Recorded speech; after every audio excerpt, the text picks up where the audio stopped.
আমার জন্য শুধু এইটুকুই করলে হবে যে আমি একজন মনের মতন মানুষ চাই, যে আমাকে ভালোবাসবে, আমাকে সে সম্মান করবে, রেসপেক্ট করবে, আমার সমস্ত চাহিদা সে পূরণ করবে।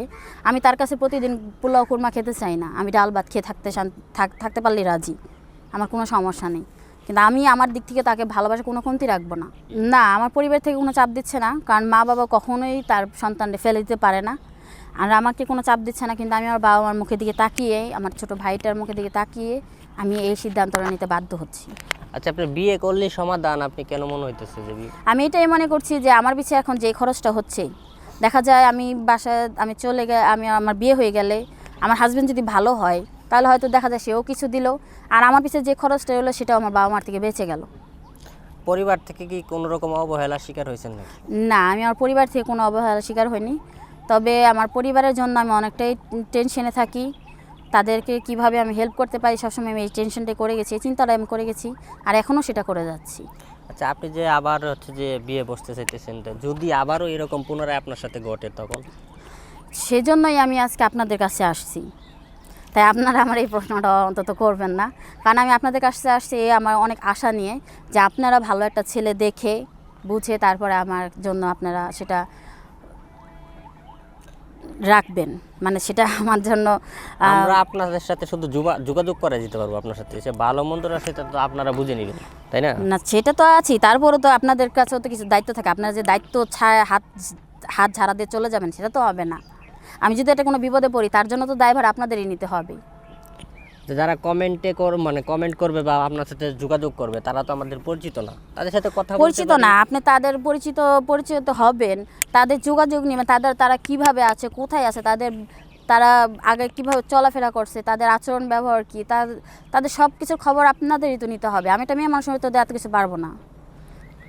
সেটা তো দায়িত্ব আপনার বা আপনার পরিবার।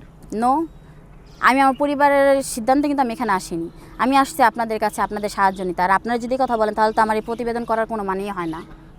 তার মানে আপনি বলতেছেন যে আপনার বিয়ে শাদী সব কিছুর দায়িত্ব আমাদের নিতে হবে নাকি? হ্যাঁ, আপনাদেরই নিতে হবে।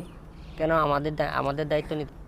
শুধু এরকম একজন মনের মানুষ যদি আপনারা একটু খুঁজে কষ্ট করে দিতে পারেন তাহলে আমার জন্য অনেক উপকার হয়। আপনার মনের মানুষের যে হবে আপনার কোনো রকম চাহিদা আছে কিনা যে তার এটা? আমার কোনো চাহিদা নাই তার প্রতি, কিন্তু আমার কথা একটাই, আমার বাড়িতে কোনো যৌতুক দিতে পারবো না। যদি কেউ যৌতুক ছাড়া আমাকে বিয়ে করতে চায় আমি তাকেই বিয়ে করব।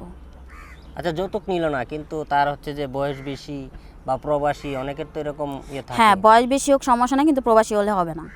প্রবাসীরা কি দোষ করলো? প্রবাসী হলে হবে না, কারণ প্রবাসীদের একটাই সমস্যা, ওরা দিনের পর দিন, বছরের পর বছর, মাসের পর মাস প্রবাসে থাকে, আর ওদের মন চেঞ্জ হয়ে যায়।